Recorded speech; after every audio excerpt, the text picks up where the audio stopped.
The old and rustic neighborhood of Pileng in Lobatse, one some consider the poorest and thus the unsafest, is the setting of the inception of a homegrown brand that expanded into the country and eventually into the region. From this unassuming location, we bring to you the story of a homegrown entity that has grown to over 100 stores in 3 countries, an employee database of 11,000, recently listed on the Johannesburg Stock Exchange, all in the space of a little over a decade and showing no signs of slowing down. This is the story of Choppies.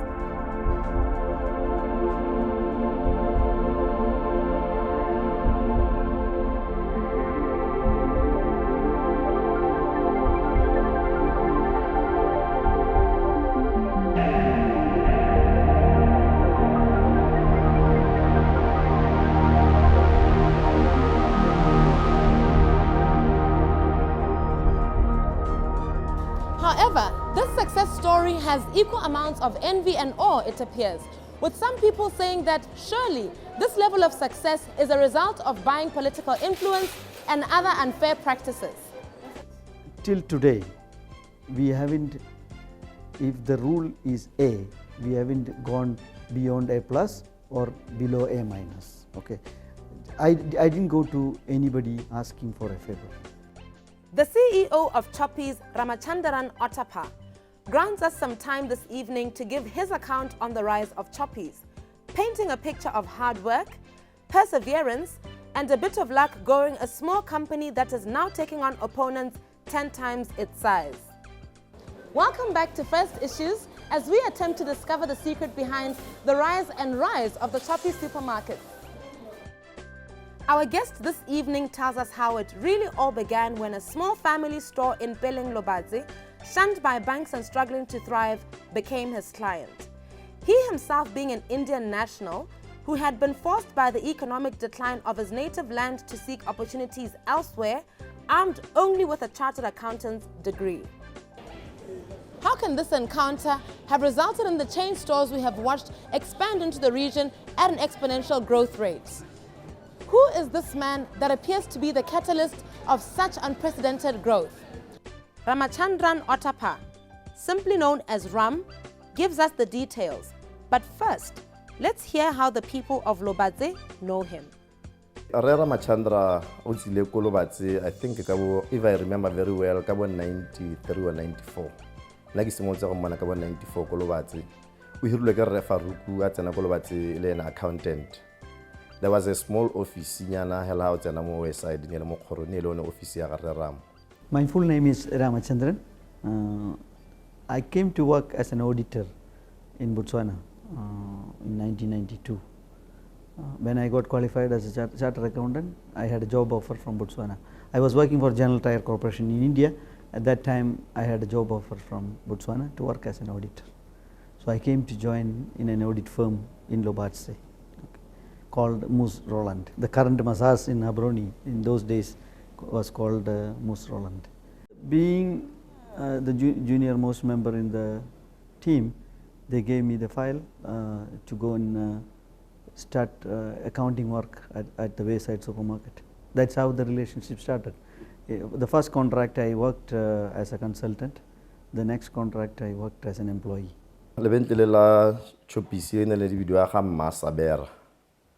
Ine le kefi ya Lobatse e simolotse le kefi ne re reka teng e rekisa dijo go reka kota and asha teng in the early 70s ne re ja kota la cha go Masabera ne le bentle le hala la Batswana le ne le la amogetse batho ba motse wa Lobatse ka kakaretso batho ba Lobatse ba ne ba amana le lone ka gore ine le bentle la community because botle batho ba Lobatse ne re ha o batla se o itse gore o ka se bona go ga Masabera ko Lobatse e le gore ke le bentle le leng gore le ne la amogetse batho ba Lobatse botle ka kakaretso go itse gore ha o batla go reka grocery o ya teng o batla go reka manyonyo mane magwinya o ya teng o batla go reka kotara la tshare le bana ba sekolo ne re ja gone ko.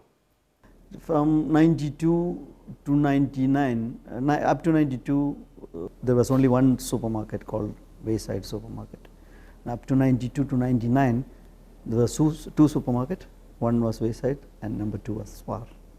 Nna diphetogo tse ke di boneng ko ga Mmasabera ke bone ha ne go runya lebentlele la the Wayside supermarket le neng e le eteletswe pele go ra gore ke ngwana mongwe wa ga Rre Mmasabera e bon Re Faruku go tsene ga Rre Faruku ko ke bone batho ba lobatse ba bona ditiro ko di atologa mo especially batho ba ne ke ba bona thata ba bereka tele ba ne ba le ba tshameki ba ne ba tshamekela extension gunners ba ne ba bereka teng ba hirwa teng the community ya lobatse ne ra house na dijo ko lapeng o bo ya go kopa dijo ko ga Mmasabera ko Wayside supermarket o le Motswana wa go kolota teng kgwedi hela o tla ba duela a gona le lenyalo ko lobatse a gona le leso o ne ithusa batho ba lobatse the community ya lobatse at large ke bone katoloso ya Choppies go la ka go tleng ga Rre Ramokolobatse a simolla ka the value stores o simolotse ka the franchise ya value stores.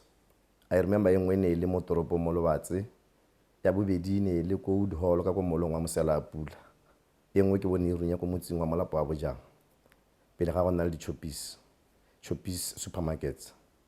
Then ko morago go bo go simolla ka the distribution and warehousing ene ka utlwa Rre Rama nako ngwe re tsere dikgang ka ne re tletse go tlotla ha ke tsena nthare I'm going to turn around this thing into a bigger thing yanong ke tsile go ira a warehousing and distribution ya di chain store ba simolotsa ka ditraka di le tharo if I remember very well tsa ntlha ba simolla ka tsone pele ne ntse ba operate ka traka hela e ngwe hela ine tsa stoko e tsa le di vegetables ko Africa Borwa. Actually the growth started coming in after 2000 when we started operating in Abroni. That's where the real potential started coming out from 2002 to 2003. That's the time the transformation of the company was taking place.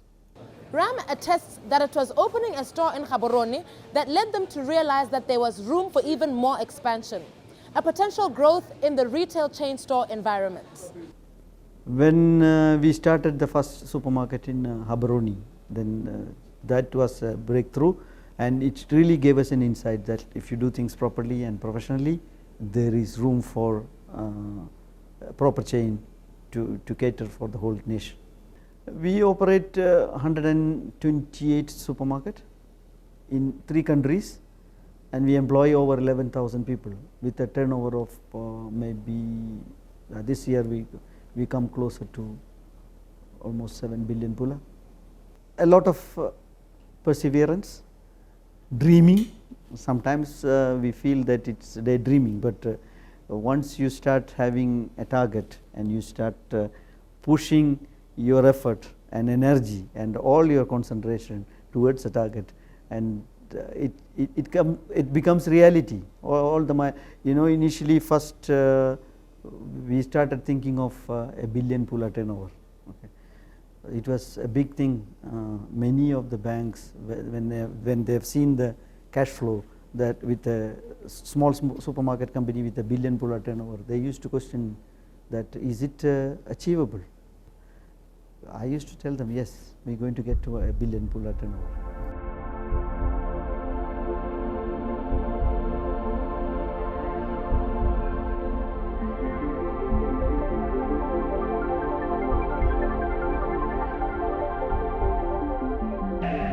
When this whole journey began, what kind of goals had they set for themselves, and how does this currently compare to the ambitions they have?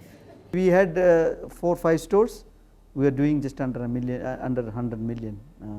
Then we started planning to open more stores across the country,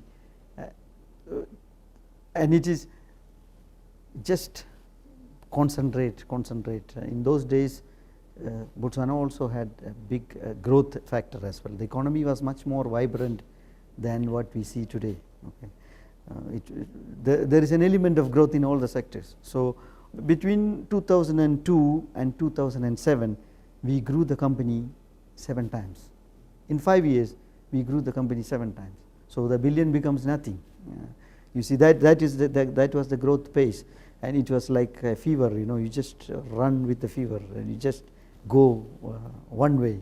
Once you start identifying the success, the energy will come into you automatically. You don't that success itself will drive you madly like a fever for the next target. As I told, the first target was a billion pula. Then personally I thought it will be good to have 10,000 people employed. That also is achieved in 2013. Next target is $1 billion. So I am sure 2016, 2017 we will be crossing the $1 billion mark, and the next target is 25,000 people employment. Despite the success, were there points in the journey where they feared they had bet on the wrong horse while building the Choppies model? We had ups and downs. I wouldn't say that it was all sort of smooth journey.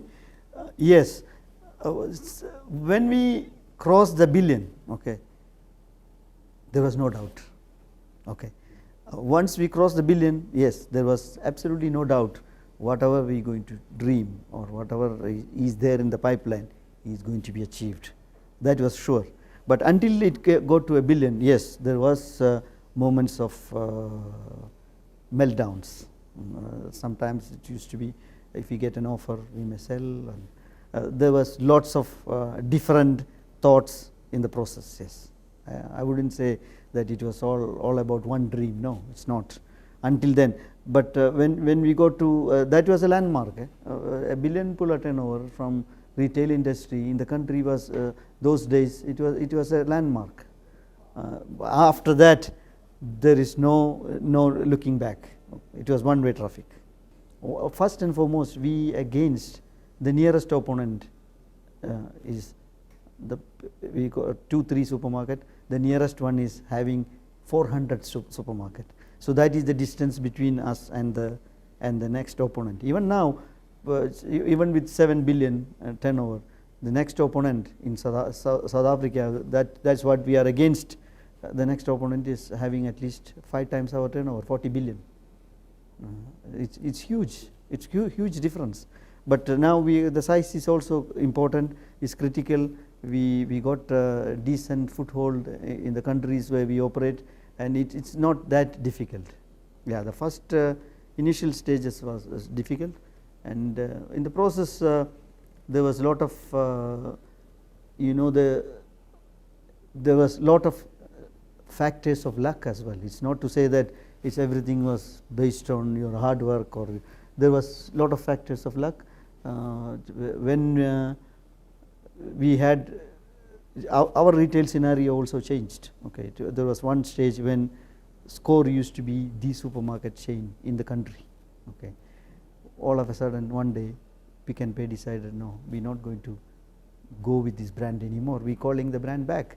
So that really helped in getting this real jump and growth behind us. Yes.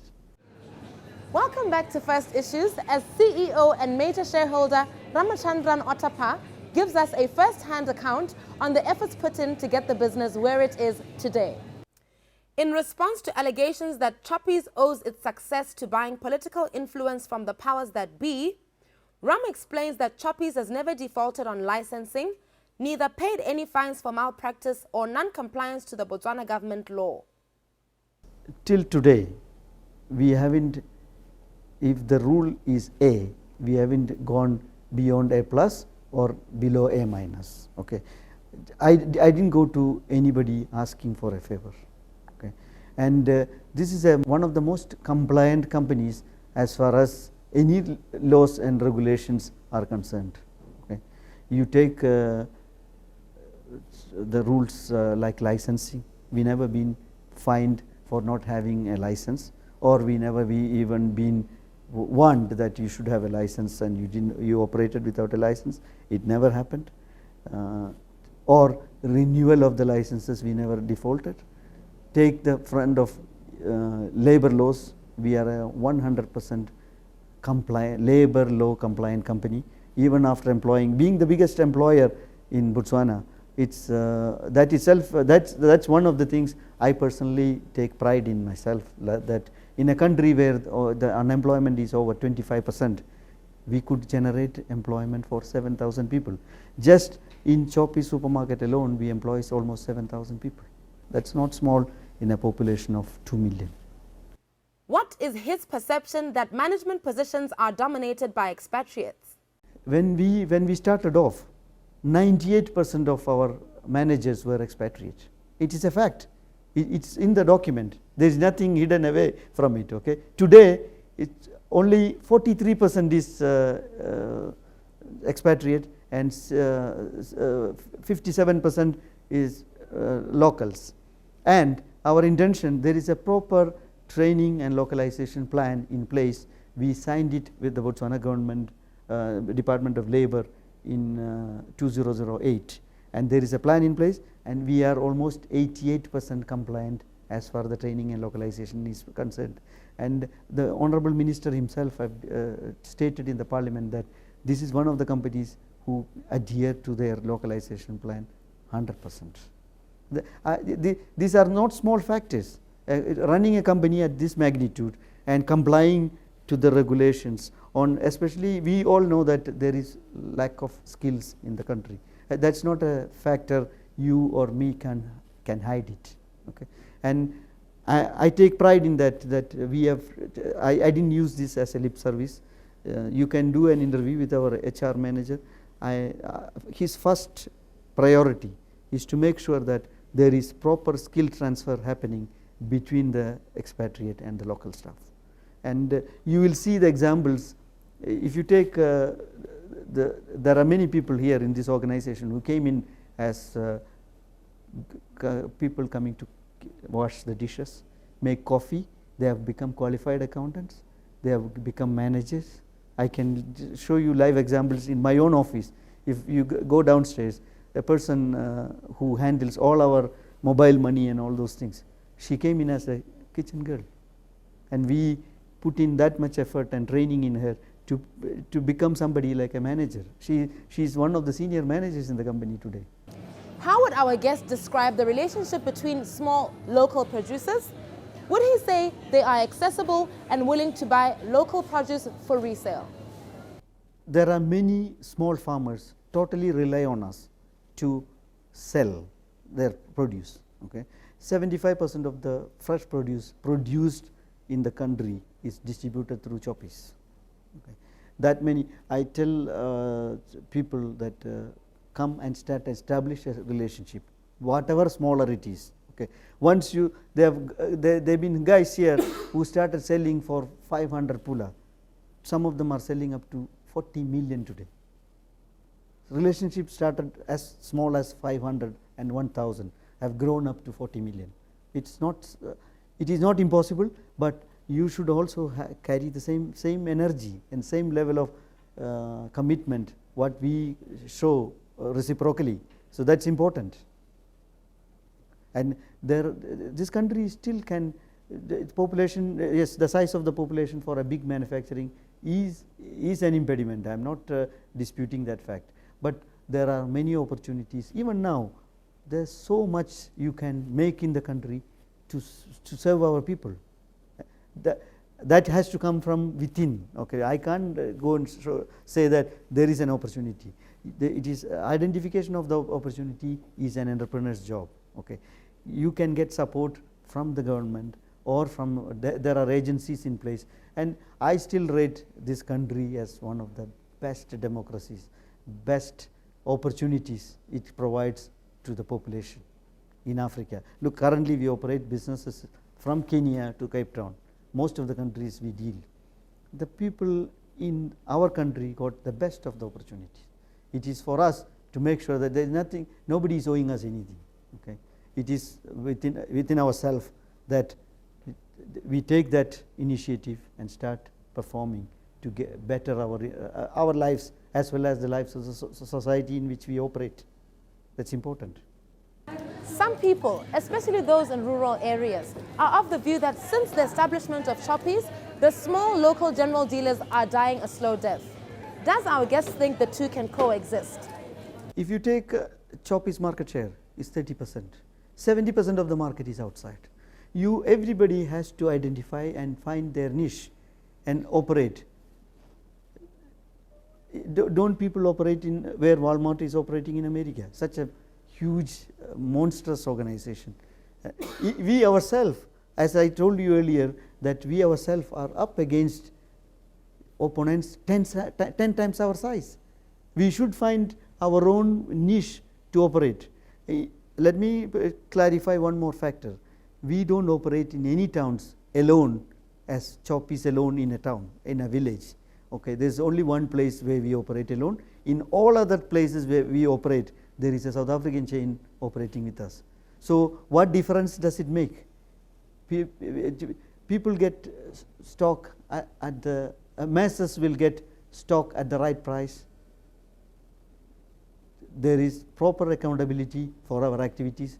If Choppies goes in, I don't want to name the towns. Okay, I'll give you certain examples. One day our Choppies chairman is our former president, Festus Mohai.